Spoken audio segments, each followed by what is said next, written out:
জবানে বলো ও গো হে মুমিন, আল্লাহ তাআলার জাতি নাম লা ইলাহা ইল্লাল্লাহ। বলেন না লা ইলাহা।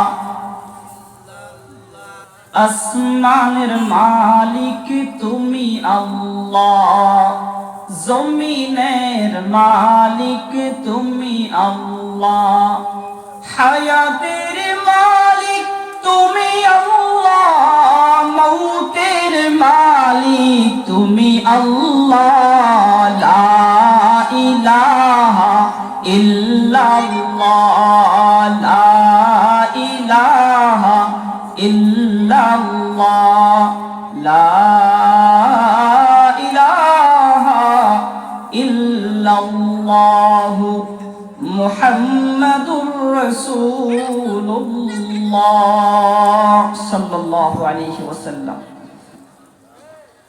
শুধুমাত্রই আল্লাহ পাকের মুহাব্বতে, আল্লাহকে রাজি খুশি করার জন্য যদি দ্বীনি মজলিসে বসে, আমার পয়গম্বর বলেন আল্লাহ পাক সাথে সাথে আমার ওই নারী পুরুষ উম্মতকে 4টি পুরস্কার আল্লাহ দিয়ে দেন। হয় নাই? আরো জোরে বলেন সুবহানাল্লাহ।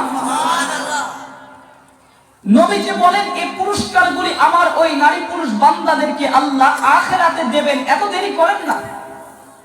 আমার বান্দা বান্দি, আমার নারী পুরুষ উম্মতেরা দ্বীনি মজলিসে বসেছে, বসার সাথে সাথে আল্লাহ পাক তাকে সঙ্গে সঙ্গে 4টি পুরস্কার আল্লাহ দিয়া থাকে।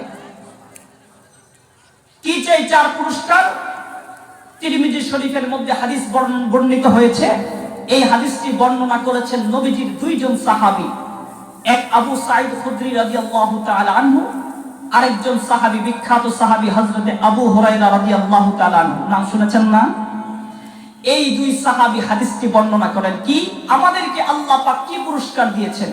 ওই সাহাবী বলেন, নবীজি বলেন, قال رسول الله صلى الله عليه وسلم ما من قوم يذكرون الله عز وجل إلا حفتهم الملائكة وغشيت عليهم الرحمة ونزلت عليهم السكينة وذكرهم الله في من عنده। পড়েন না সুবহানাল্লাহ। এ মুসলমান, খুব ভালো করে কথাগুলি বোঝার চেষ্টা করবেন। আমার পয়গম্বর আরবি সাল্লাল্লাহু আলাইহি ওয়াসাল্লাম জানায়া দেন, আমার কোন নারী পুরুষ উম্মত যদি শুধুমাত্রই আল্লাহর মুহাব্বতে দ্বীনি মজলিসে বসেছে, বসার সঙ্গে সঙ্গে আল্লাহ পাক রব্বুল আলামিন 4 ধরনের পুরস্কার দেয়। এই 4 ধরনের পুরস্কারের মধ্যে সবচেয়ে বড় যে পুরস্কার আমার আল্লাহ দেয়, এই বান্দা বান্দীগুলির কথা আমার আল্লাহ পাক আরশে আজিমে ফেরেশতাদের কাছে বলতে থাকে। আল্লাহ জানা দেন, ওগো ফেরেশতারা তাকায়া দেখো, আমার কিছু পাগল বান্দা বান্দীরা এই শীতের ময়দানে এক জায়গাতে বসিয়া আমি আল্লাহ পাকের কথাগুলি শুনছে। এ ফেরেশতারা বল না, আমার ওই বান্দাগুলি আমি আল্লাহকে দেখেছে নাকি? ফেরেশতা জানায়া দেন, না গো আল্লাহ, ওই বান্দিগুলি তো আপনাকে দেখে নাই।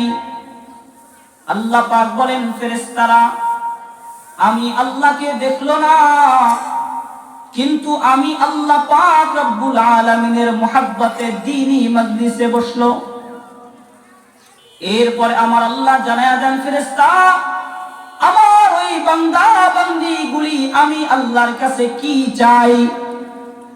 ফেরেশতারা জানায়া দেন, ওগো আল্লাহ, তোমার বান্দিগুলি তোমার কাছে জান্নাত চাই। বলেন না, আমরা আল্লাহর কাছে জান্নাত চাই না? চাই না। আল্লাহ পাক বলেন, আর কি চাই?